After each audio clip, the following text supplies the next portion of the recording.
Hi. All right. Let's do ourselves a new fashion pick a card.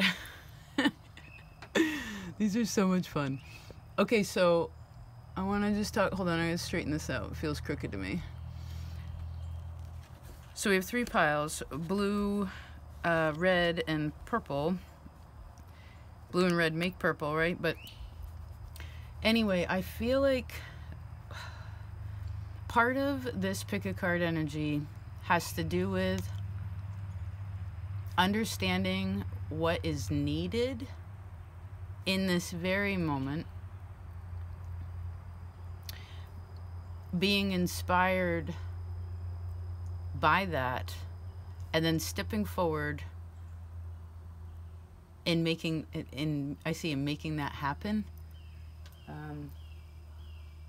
You know, there may be some things that maybe a person doesn't need. I mean, they could still need it, but they don't necessarily need it in this time. Maybe there's a time and a place for things like that kind of need. I mean, of course, being good in one's awareness of what is necessary, especially right now, because that truly would be the need, right? Otherwise, I suppose if it's not necessary in the very moment, this very, very present moment, then if it's desired, then it's just a want. So, so feel free to pause and choose between the colors are blue, purple, and red. Of course, with a pick a card, I'd like to preface too, you know, you can make this about whatever you want. I just wanted to share that because that was a bit of the energy, the lesson that was learned prior to creating this here and now, okay? We're actually going to go right to left, so we're going to start with red. So in these cards, I don't know if you can tell, here's my hand. I chose these really, really large cards. Let's start at the bottom. Oh, the Mother. The Mother. This is the first card in this deck. That's pretty powerful. Okay. What's the story? Two of Hearts. These are the inner child cards. We'll dig into that story in a second. Wow, this is powerful. What else we have going on here? Mars. So your strength. And Mars and Pisces. Also, someone has to be honest about where they came from in a full sense, a fuller sense, because there's already awareness there. But someone's coming to a new level of fullness in their awareness around what the reality is, which actually helps acknowledge the truth of how one feels, so that the connection is actually more pure and healthy.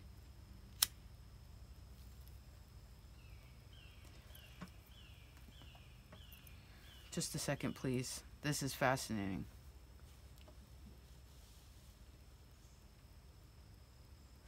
Well, the Mother to me is it's strong female energy, right? Nurturing, creative, loving, protective, soft, enduring, intelligent,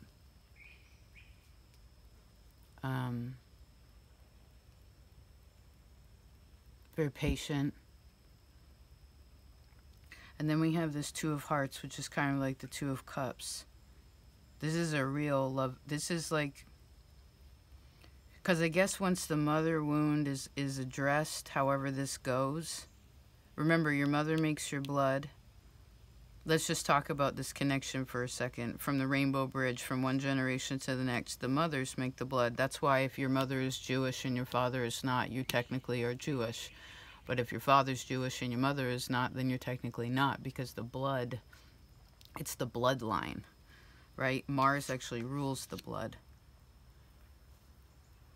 And Pisces is this other world. So it's almost like there's a double rainbow. Now, there's a bit of dualistic. Can we talk about the opposing energy just for a second? Because there's a great connection here, right? There's a beautiful connection, something that comes in on itself and is within itself. And I guess there's strength that comes through that. But this is all very watery, right? And then we have Mars. So this is like a merchant marine, or like this is a sailor. This is a soldier of the sea. That's what this is. Here's the sea too. Oh, I see. Sometimes I see there's longing. I see the bottom of your map. Look there. I see it's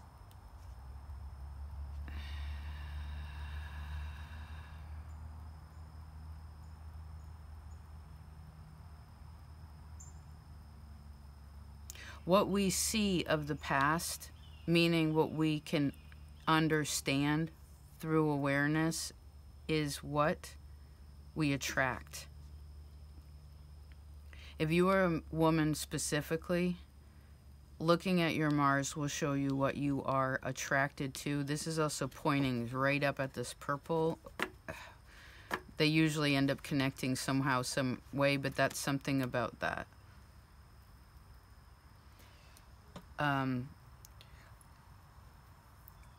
Because I'm actually seeing, let's talk about the ancestral energy, because that's here too. There's strong masculine, again, people that were connected to the sea, some way, somehow. Pisces, sailors, there's mermaids, there's more Pisces, there's Cancer, which is ocean, like the...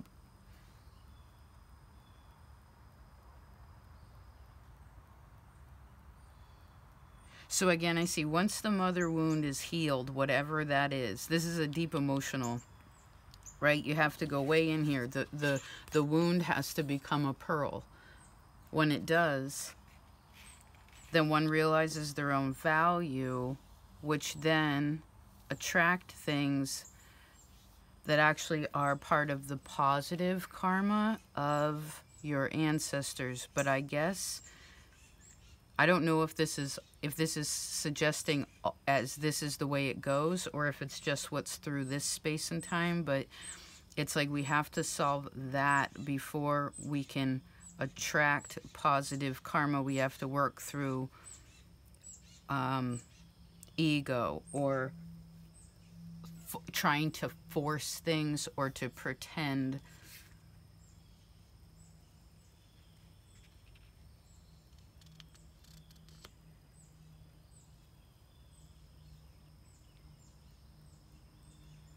Because Mars and Pisces is like the sea on fire, right? But the mother and the Two of Hearts are so gentle. It's like this is like the sea when it's like raging, and this is the sea like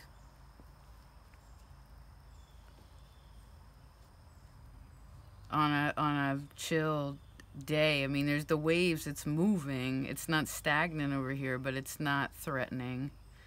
Right, even the mermaids have decided to come out to play with the dolphins. Huh.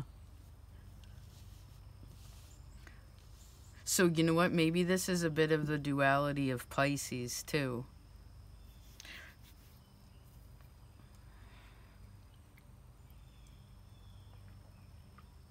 So,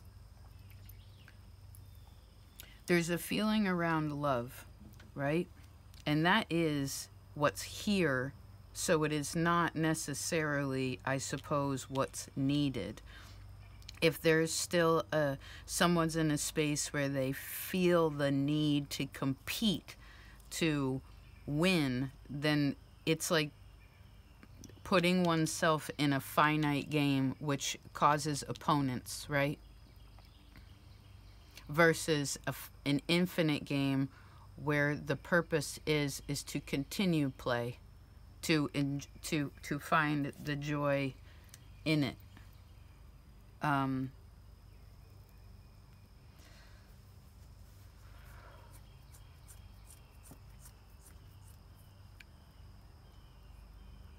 Oh, some people are also attracted to addicts here. In the negative, there's an attraction towards addiction and trying to subdue like the cold of something, the you know when it's raining and you're stuck outside and like that cold kind of gets into your bones and really all you want is a fire. Like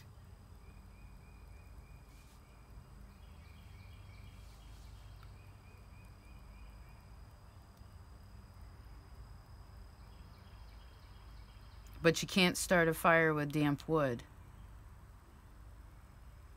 I guess we can't have this Two of Hearts when we're dealing with damp, when something is damp, right? These mermaids get out of the water.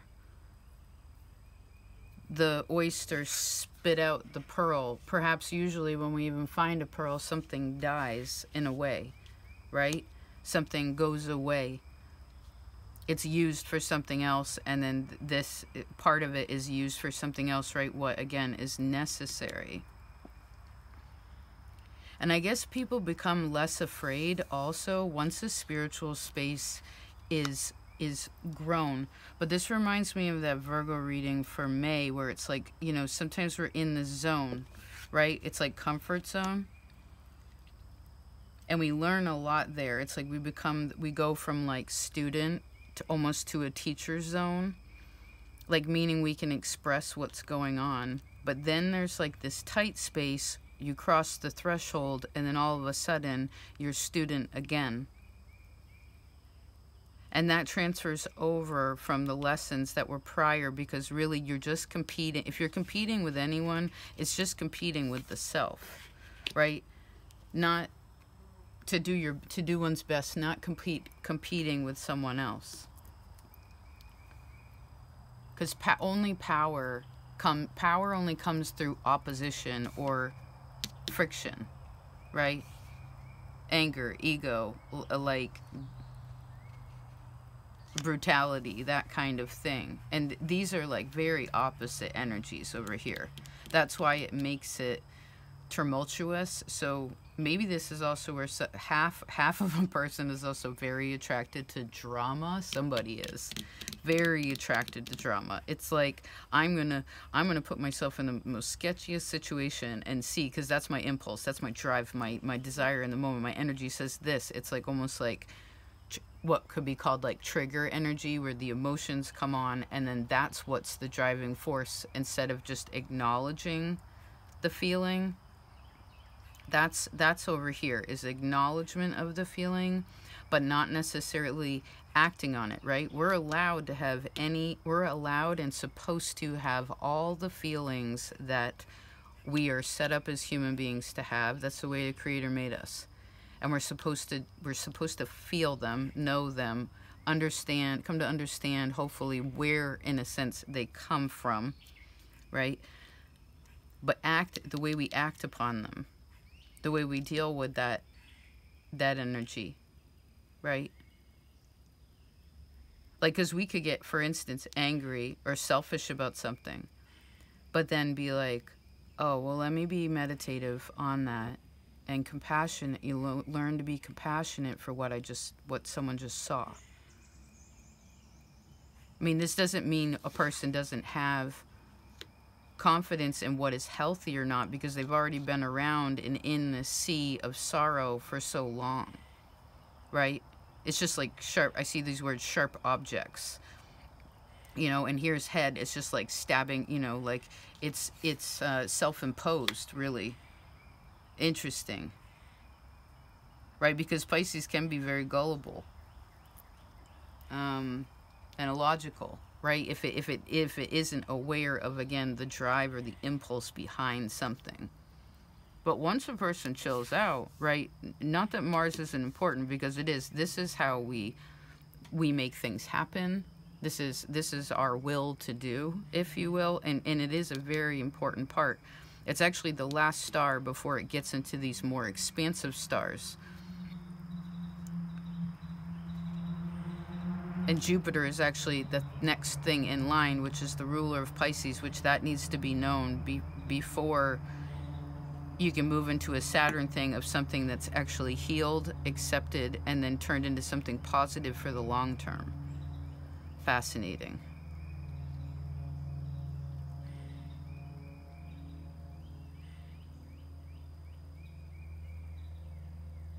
Let's actually look at this Two of Hearts. Hold on a second. These are going to be a little longer. I hope you don't mind.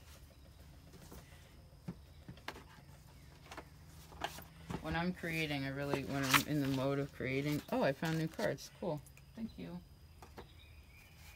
I like to just let it flow, you know? So... Two of Hearts.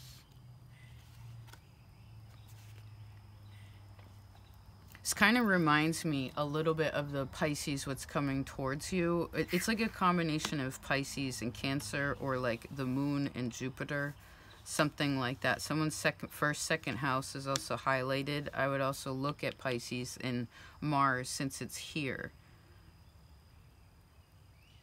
I guess you could put Pisces and Mars in your first or second house. That may help you, because that could be maybe that's a creative way to go about it. So this says sacred union and attraction in the feeling realm are personified by the mermaid and the merman in this card.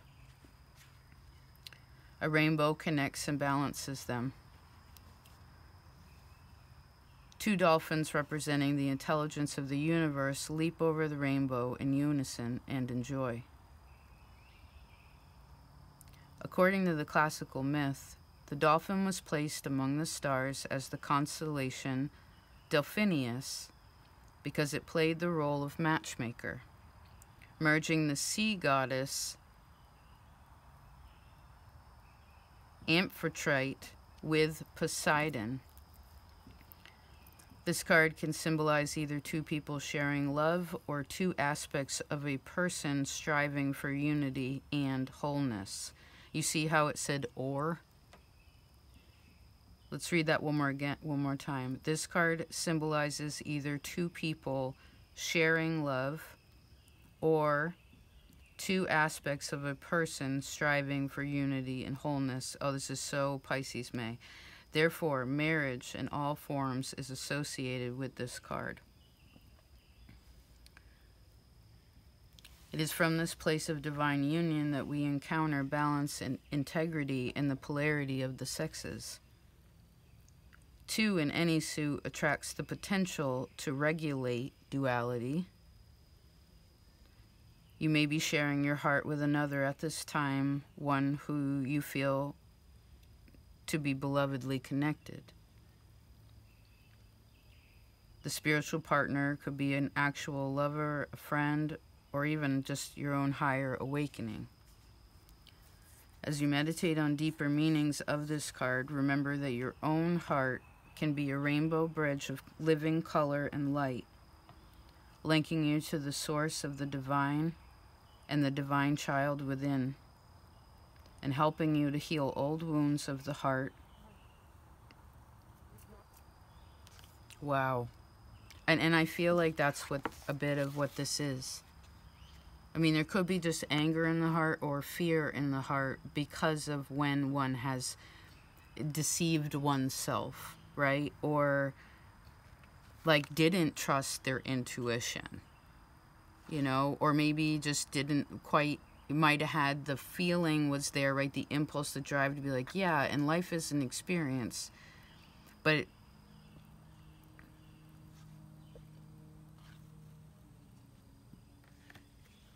the balance of both sides of us, logic, you know, logic and feeling and reason is a bit of, again, this connection, because it's that feminine masculine. Fascinating. This could be forgiveness, just forgiveness in the family overall. It just helps. Again, I guess we talked about that line. Wow.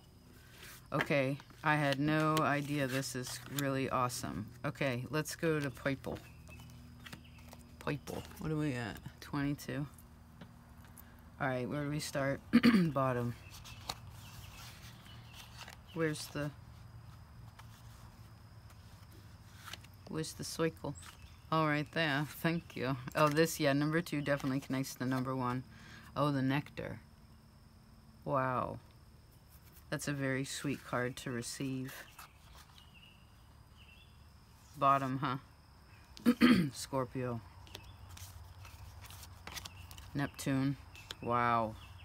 Wow. You see how deep the voice? Wow. So here's more. Okay, let's keep going. And the 2 of Swords. We have the 2 of Cups and the 2 of Swords. Fascinating. What is happening here? Can you see this? Okay. Yeah. Let me tune in a second. I want to try to not relate like what just the the recent past necessarily into this space. I mean, that's available, but I don't know if that's the point. I want to kind of be here in this moment. So, even though it does feel kind of intense. But it's because it's like almost so positive. So here's Neptune, here's Pisces, they're at the sea. Can you see that? They're at the sea. Scorpio is the desert, and here's Nectar. Well, Nectar speaks of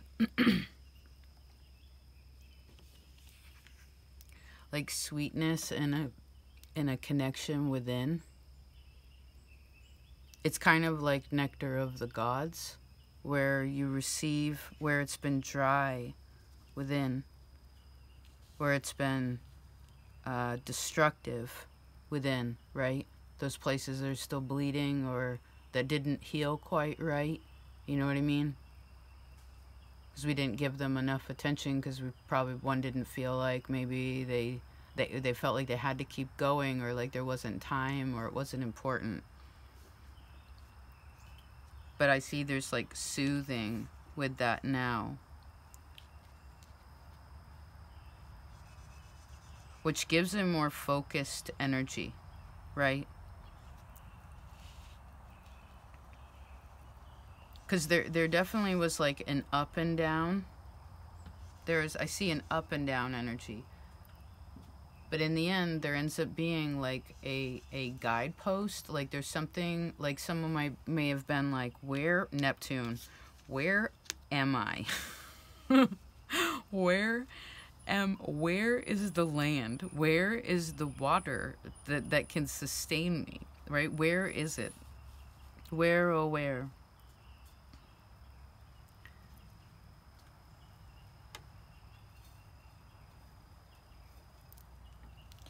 And then all of a sudden, it's like, this away.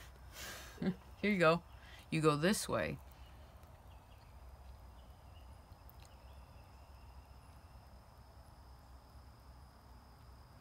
But I sense there's something about that not being so literal. It's more like, oh, okay. Because what I actually saw was like a signpost, like a pole, where it has like all the arrows pointing different ways. And then there's all these paths, and you can just, a person can choose. But one of them is like, okay, this leads straight to destruction. This leads you right back to where you were, right? Or this leads you on to the sweet, I heard the sweet field of unburdened sorrow, well, I saw the words burrowed sorrow. So sorrow is no longer buried. The sorrow is so the earth doesn't have to take it in. Although it can filter it, but it's hard. Instead, it's unearthed. And that allows it to go into air and to lighten, because air rises towards heat, right? It wants to connect with the light. Fascinating. I feel like some of you could figure out some kind of childhood, because we're using the inner child cards. What I see here, something about there could have been some kind of really traumatic experience. Something that shaped a person. You know, it like, again, it was meant to sharpen their character and I suppose their karma. One's own soul and then their bloodline here, that was in the first one too. But it was also something that caused a wound within that didn't heal right. And it's like there's an opportunity now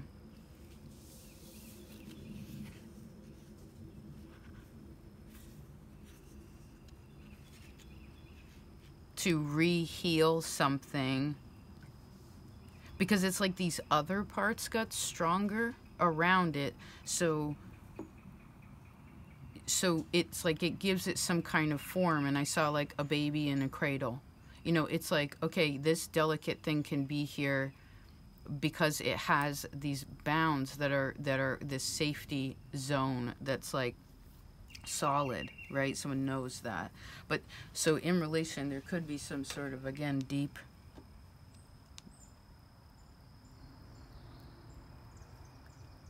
wounding that also is now, I guess for some this could feel like it's, again, being unburied.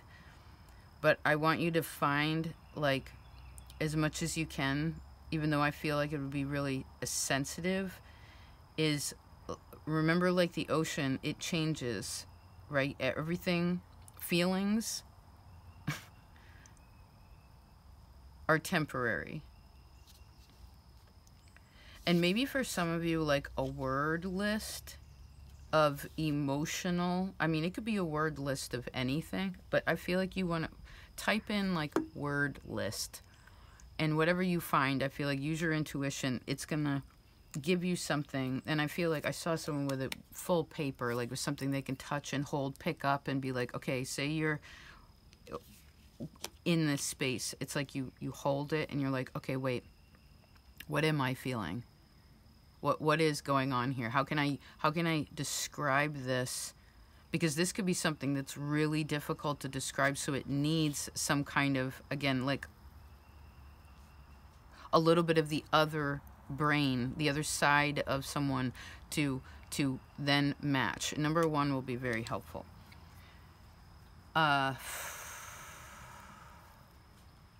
Which in the end game, I guess, really helps a person be able to figure out like how to make better decisions.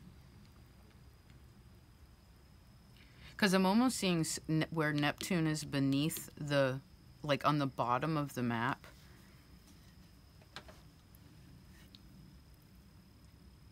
And because we're dealing with the inner child, like the I see in a map is like 4-5, and this is like our childhood. This is the beginning of life, the end of life. Here's a bridge, and then it's also, when we get in the 5th house, it's like that fifth place. It's basically can represent like what home was like when we were little, like when we were growing up in the house.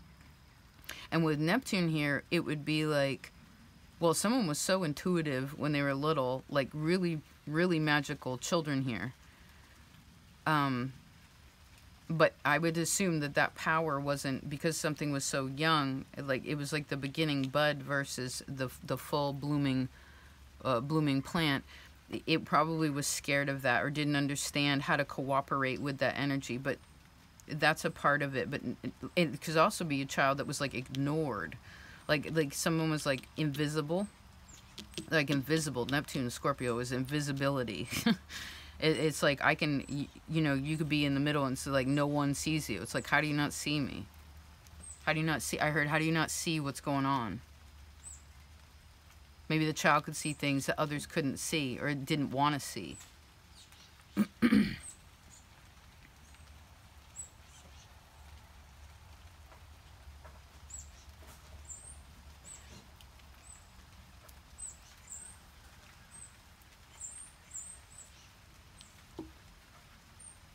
I think the baby birds are learning to fly. Hold on a second.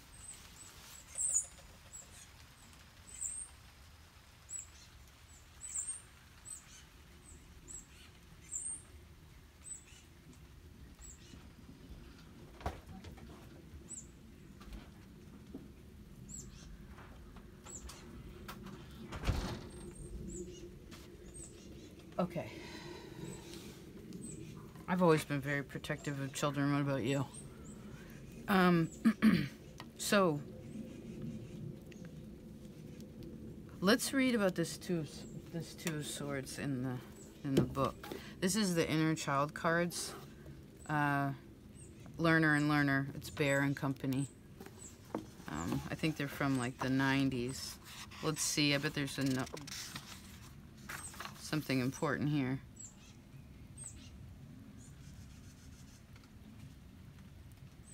Well, she was born in 1954. This was put out in 1992. Blessed be the children, for they shall inherit the earth.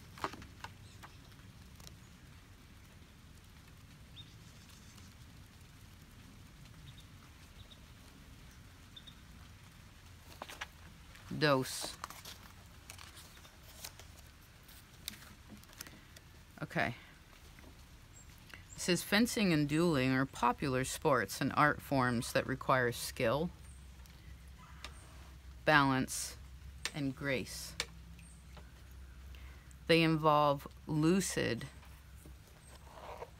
Actually, all of these are a bit of this Scorpio. And the Neptune. They involve lucidness and quick movements, coupled with the insight and awareness it takes to yield and surrender to one's opponent. Potentially, our minds can function in this fashion. However, in our stressful culture, where dualistic thinking reigns, we inevitably become entangled in indecision and self-doubt. Resolving life's conflicts can become antagonizing feats of battle, or agonizing feats of battle. We often remain unyielding or unable to surrender to a difficult situation put before us. This card offers the perspective that our mental conflicts can be experienced as a sport in which balance and wholeness are a priority. All of life is divided into opposites, yin and yang, male and female, light and dark, joy and sorrow. We must know one side in order to learn its polar opposite. The crossed swords represent mental conflict. The radiant sun behind the swords is a reminder of the wholeness that overlights any form of dualism. There may be a time in your life when you are making new decisions or searching for answers to old problems. Perfect. Move towards your light and wisdom and let the answers emerge like a great sunrise. Allow old worries to sink into the past like a poignant sunset. Clarity will come as you gently yield to this moment.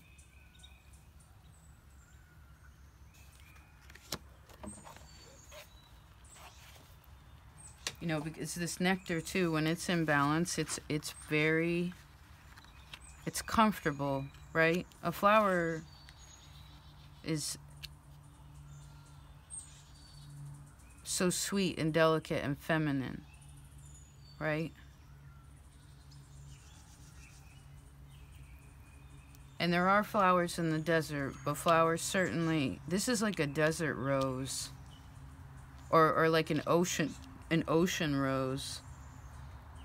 It's like something that knows now how to grow in a really, because of previous experiences of growing in a very difficult or infertile, like whatever crazy environment. this actually gave a person a lot of awareness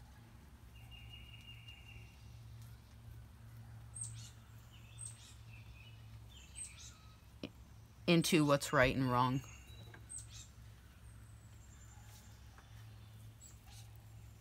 And regardless of what has happened, it's coming to some like sweeter place about it, because when a desert blooms, when any desert plant blooms, it's usually it's so noticed, and like is such a sacred sight to be seen, you know.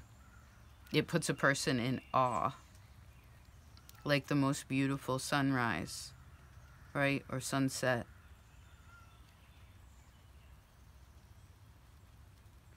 I'm seeing the ascendant, descendant, and the IC, that triangle is also something in there. I guess you could put Scorpio, Neptune in your second house. I also see a Venus in Scorpio, which could be, again, an ingrained lesson that like love is supposed to hurt, or love is difficult.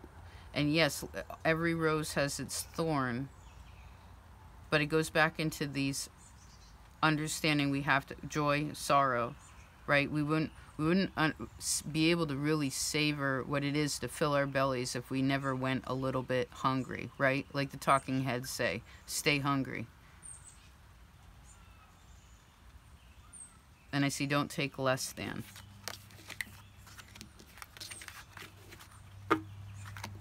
Okay. Let me let the cat out just a second. Come on. Good girl. Where's your arm?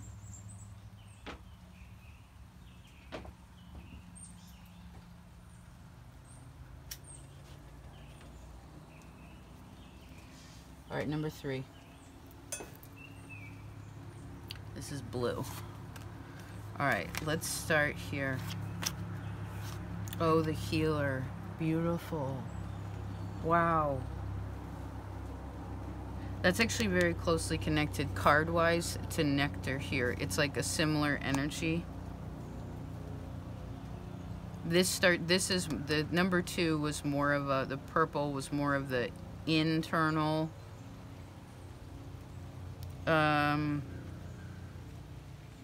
this is when the internal starts to come, something starts to come out. Let's see. Cancerian energy. Saturn in Cancer. Okay, that's interesting. And what's the story? The 10 of Wands. What's the story, Morning Glory? I heard, why is Mama always working? Mama always working. Somebody always working. But I gotta do it, but I gotta do it. Okay, maybe something must be done. It's hard work, though. The healer, it's hard work.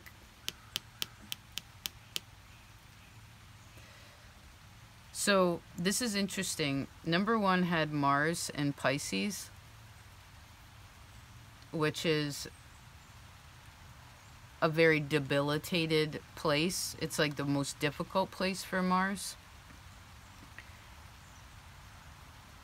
Saturn in Cancer is in its fall, meaning Saturn is usually at home in the opposite space. It's like he went across the street. But so someone crosses over the, like, they decide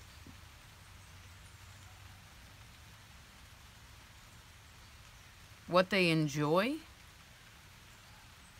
versus what they dislike.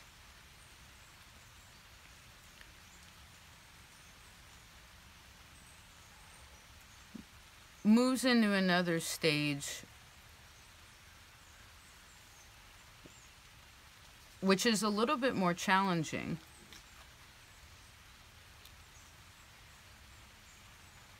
But there's support if one decides to do it in the physical world, and I see on the other side of the moon. Ding. What's going on here? Okay, we're working with inner child cards, so I guess we can talk about it that way. It seems to be a bit of the flow of it. I guess we'll keep with the rhythm. When Cancer is in Saturn, or Saturn in Cancer, I guess, we'll put it that way.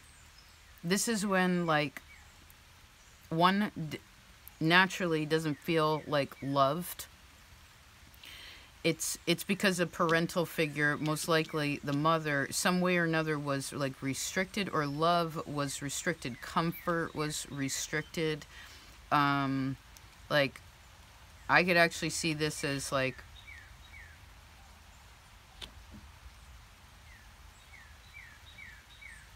I don't know if I want to go into the details of the darkness. You know your own story.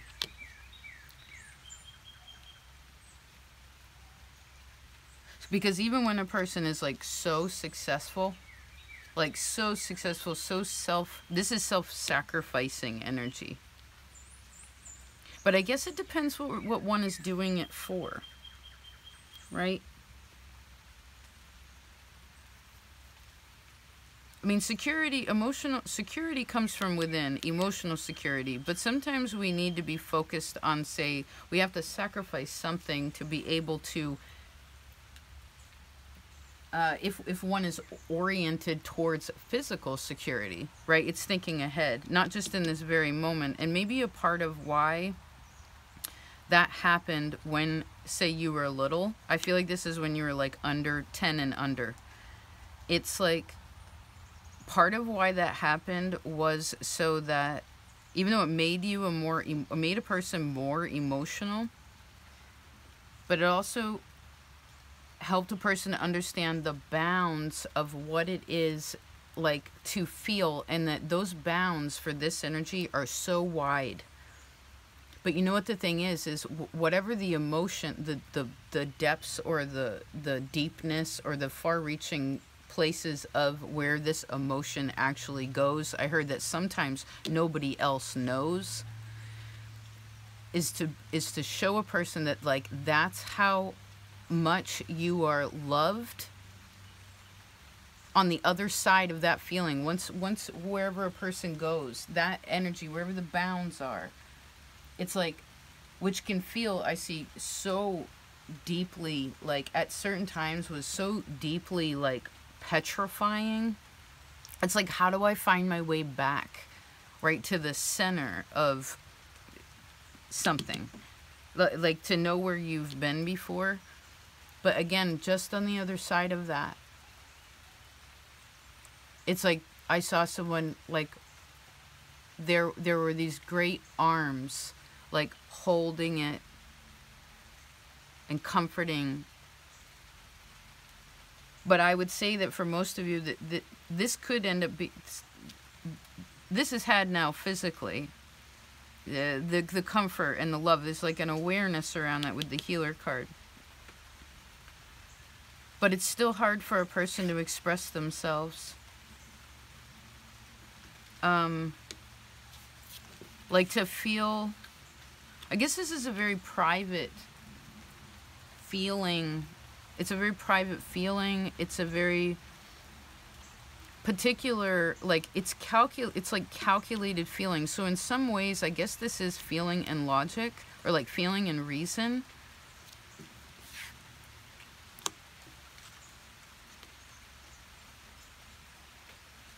Because both of these are very history oriented. Like, they want to know what happened, where things came from.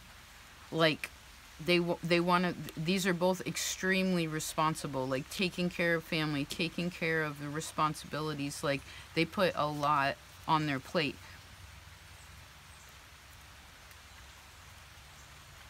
And again, it all depends on what a person is doing it for and how it feels when they're in it.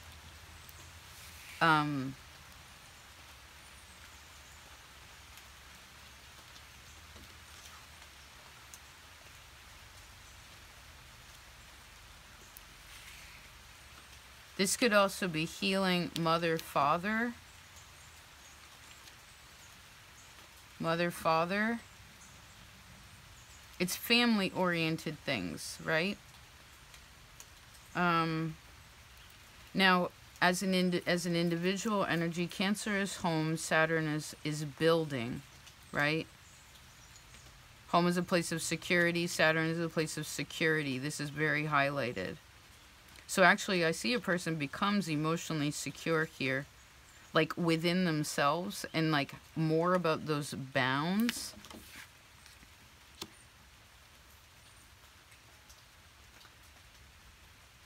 But it's almost a little extra serious sometimes.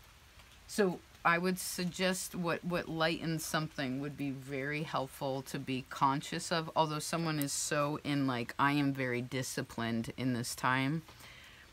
And actually that is a part of what causes the healing. It's not something where like this kind of awareness, or where the healer actually becomes the self, the higher self, if you will. Again, knowing those bounds, it wouldn't come through ignoring feelings. It would have to be being really aware of how far things go, and then what's acceptable.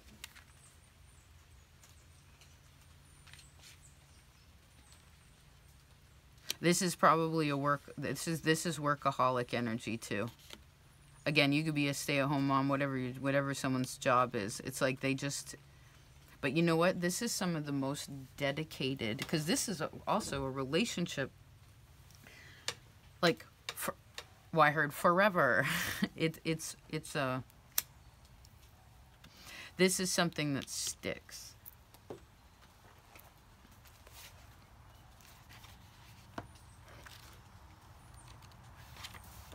Let's look at this Ten of Wands.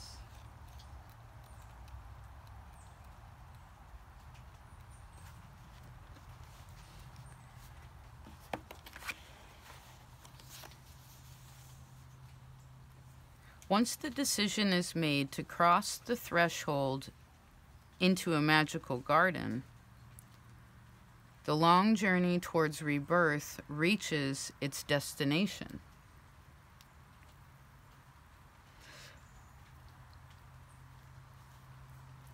The fairy who was gazing into the garden in the Nine of Wands is now entering and experiencing a spiritual homecoming in the Ten of Wands.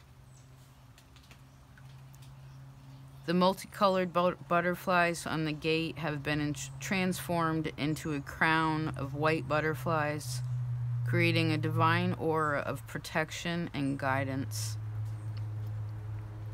The fairy holds in her hand the magic wand tipped with a beautiful rainbow butterfly, symbolizing her initiation into states of higher consciousness. The number 9 in numerology often suggests completion, while the qualities inherent in the 10 are rejuvenation and exaltation. With 9 white butterflies encircling her, and the 10th now a part of her magic wand, this fairy is ready for new responsibilities and service in the intuitive arts, healing, art, music, ritual. Saturn, Cancer, healer. Perfect. While meditating on this card, realize that you are being crowned. Oh, I feel like it's for all this hard work. It's like someone didn't give up, even though they wanted to. Oh my goodness. Okay. It says your auric field is being purified, and like the white butterflies, you are set free to explore the infinite circle of the higher self. The rainbow butterfly is offered to you as a bridge. This was in number 1, a rainbow bridge, connecting your life of service, Saturn, to the greater community, humanity, Cancer, and the earth, evolving in the cosmos. Fascinating. Because you know what? After all this hard work, right? Because Cancer's not easy. The moon is never easy. Saturn is never easy. To me, Cancer, Saturn, and your chart, Cancer, Capricorn, you could look at that Cancer, Aquarius too, but particularly this road is one of the toughest points because it represents synthesis. But it feels like inner, it has to go through this inner distress and recognizing like what needs to change. I would also say for some of you, maybe some of you find this is healing in yourself and becoming that, however this is expressed in your world. It could be you could work at a corporate company or a mom and pop shop, whatever, but it's like when you're there because a person has worked out this emotional understanding and space within themselves of, I see the word discipleship. It's like you help just being wherever it is that you are, at home, at work, what have you. It's really beautiful. And again, there's this great reward where someone finally can relax a little too now. That could be something. Because you'll know whether you're in completion stage, almost complete, or if this is a rejuvenation period after a completion, right? You're going to know that. And maybe you want to look at maybe some of the, because this goes all the way back to family and childhood, just from when you began to now, what sticks out. And just realize that you're healing all of them. But that wherever you put your focus and actually have felt all the way to those bounds with that, even that which scared you, was actually a test of your own bravery and humility to find these other levels, right? After Saturn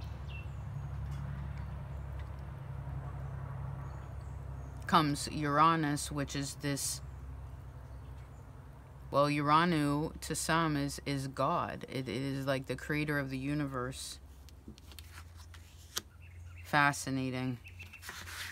Alrighty then.